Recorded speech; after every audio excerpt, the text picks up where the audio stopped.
Hello guys, this is What About Nintendo, and today I'm here to talk about my first impressions for the new Nintendo mobile game Mario Kart Tour. So let's get right on into that.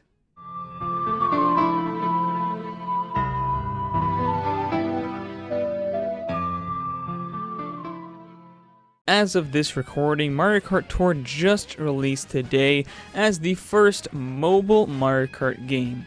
But how well does it compare to games like Mario Kart 8 Deluxe?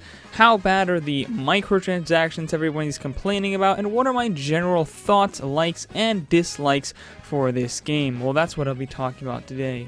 Let's start off with the gameplay. Specifically, let's start with the controls. While I did have a bit of trouble getting used to the controls at first, and they're definitely not as good as say Mario Kart 8 Deluxe, I was still surprised how much they felt like Mario Kart. The drifting feels surprisingly good, and the physics seemed similar to that of Mario Kart 8. It felt extremely intuitive, and it wasn't long until I've gotten the hang of it.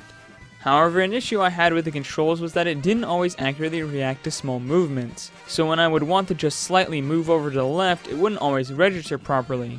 The other issue is that if you have it on the drift control method, you cannot turn without drifting, so if you need to make a small adjustment, you had to drift that direction. Problem is, this is a pain and you often turn way more than you want to, and it's just really not the best way to do it. It's much easier if you just turned normally. Supposedly, if you turn the gyro on, you can use the touch for drifting and the gyro for turning, but I haven't tried that yet, and I'm not a real big fan of gyro, so I'd rather just be able to do both on the touch, but I also understand that that might not be very convenient. For example, I wouldn't want to have to, say, touch twice to drift or something like that, as it would be much more bothersome to drift. I'd rather just drift all the time like you do normally.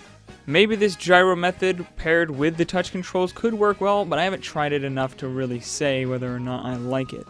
Another problem I had was that it's kind of hard to see where you're going. Since the game can only be played in portrait mode and not widescreen, you don't have much real estate on both sides of your character. In narrow, straighter sections, this isn't much of an issue, but when you get to an area with bigger turns or a wider section of the track, it gets kind of hard to see exactly where you are, where you're going, and who and what is on the track beside you.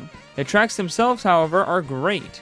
I thought the brand new tracks were pretty creative, and they brought back a bunch of great tracks from older games as well, including one from the N64 days, Koopa Troopa Beach, which actually got me a bit nostalgic. I will say I prefer the returning stages over the new stages so far, but that may be because I know them better, so the aspect ratio doesn't get in the way as much, and I can kind of control myself without having to worry about running into things that I don't know are there. Another minor gripe I have, though, is with the items in the game. When you run into an item box when you already have items, it forces you to use every item you have, and then roll for more. Problem is, a lot of times I'll be holding a good item for later, and then it gets essentially thrown away and be re-rolled for usually a worse item than I had. I did eventually find out you can turn this off, however, in the settings along with smart steering, which made the game just way better in my opinion, so you should probably turn those off the minute you get the game. Overall, the gameplay is actually better than I expected for mobile Mario Kart. The controls are definitely not as tight as the real deal, and there are a few minor gripes, but overall it's a very enjoyable experience for a mobile game. Next, let's talk about the graphics. In my opinion, the graphics of Mario Kart Tour are pretty decent, and the game is definitely easy on the eyes. While the art style is admittedly very simple, and it's nowhere near as detailed as Mario Kart 8 Deluxe, it's a very clean looking game, and it looks nice on an actual phone due to its relatively tiny size. Everything pops very well, and it's easy to make out everything on the track even on the small screen, due to the great use of contrasting colors used in the levels. I will say though that upon close inspection, things like character and bike models are really low polygon, and some of the textures are very low resolution. Keep in mind, however, that I did play this on an iPhone 6s, so definitely not the newest or most powerful of phones. And as such, this next point will also likely vary greatly between users, but I think the performance of the game is very solid. Even on my 6S, it seems to hold a steady frame rate of, I believe, 60 frames per second most of the time. I did notice some frame rate hiccups here and there are some drops when there's a lot of characters on screen or a bunch of items, but most of the time it's very smooth. Finally, however, let's talk about microtransactions. Here's when we get into the real issues of the game, the microtransactions.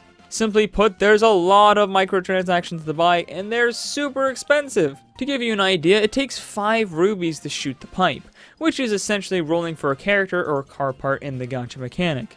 3 of these rubies cost $2. Literally, you pay $2 and it's not even enough to buy one basic roll.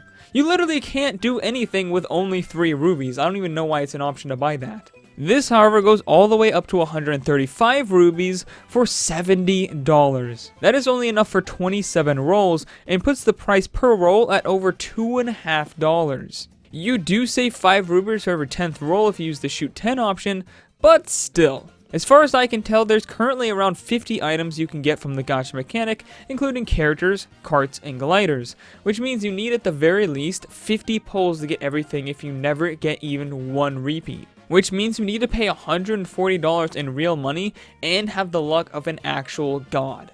Of course, you can get rubies fairly easily just by playing the game, so it wouldn't be that big of an issue if it wasn't for the gacha rates for each character. Normal rarity is a 5% chance, super rarity and high-end spotlight rarity is 1%, and normal high-end rarity is 0.3% chance. So the odds of getting anything besides normal is fairly low, and getting doubles is extremely likely. In fact, I actually got 2 dry bones in a row, although doubles do go towards leveling up your character, which just gives you more points in races. The biggest issue with the microtransactions, however, is that they actually affect the gameplay. Each stage has different preferred characters, carts, and gliders, and using them gives you advantages. For example, pick the right character and you can hold 3 items instead of just 1 or 2. It gives you distinct advantages in the races that you won't get without the proper characters and items. And of course, the main way to get these is through the gacha mechanic. You can get them in other ways. For example, they have a store that sells different things each day for coins. However, the shop is super limited, especially if you're low leveled, since most of it is locked until you reach a high enough level. And secondly, everything is ridiculously expensive. A typical race will net you out 20 coins. Meanwhile, a single glider is 500 coins, and a normal rarity character is nearing 1,000 coins. And guess what the only good way of getting coins is? A mini game where you pay rubies to race on a course with tons of coins. Another way to get you with the microtransactions. It is not the worst thing in the world, as the AI isn't really the hardest in this game, but when they add online, which is supposedly coming soon, they better make it fair across the board, or that will be a much bigger issue. Oh wait, I almost forgot to mention the true worst thing about the game. And that is actually the gold subscription service. Yes, there is a subscription service for Mario Kart Tour, and oh boy, it's bad. For only $5 a month, you too can get access to 200cc, gold gifts for beating races and tours, and gold badges when you beat challenges. Oh, and also as a bonus you get 8 rubies, 300 coins, and 5 item tickets. So not only do they lock modes behind microtransactions, but it's expensive as hell. And it's not even a one-time payment, no, it's recurring. You have to pay every month. Why? And oh wait, did I say that was the last issue with microtransactions? Sorry, I forgot there's actually one more. A $20 package called the New York set. This nets you 45 rubies, 5-star tickets, and Mario. You pay $20 to get Mario, not like a special costume for Mario. No, just the normal standard overall wearing plumber Mario. Pay $20 for Mario. I don't understand, guys. I think I gave myself okay. But yeah, that's my thoughts on Mario Kart Tour. Overall, I'm pretty positive of the game. It's okay. It's a mobile game. It's not going to be amazing. It's definitely not as good as Mario Kart 8 Deluxe, but it works. It's fine. It's great. I don't know. I like the stages. I like the controls. Some people have more issues with the controls than I have. I thought they're fine. My biggest issue was just not being able to see the track as much as I wanted, but it was fine with recurring tracks, so I already kind of knew what was going on. But for the newer ones where I didn't really know the layout very well, it's kind of hard to get your bearings. But other than that, it's great. But those are my thoughts on the game. I'd love to hear what you guys think down in the comments below. Have you played the game? Are you planning to play it?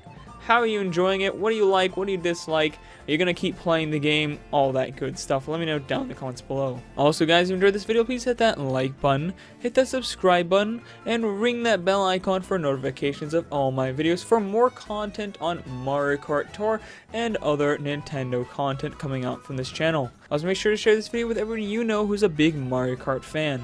And I'll see all you guys later on What About Nintendo. Bye!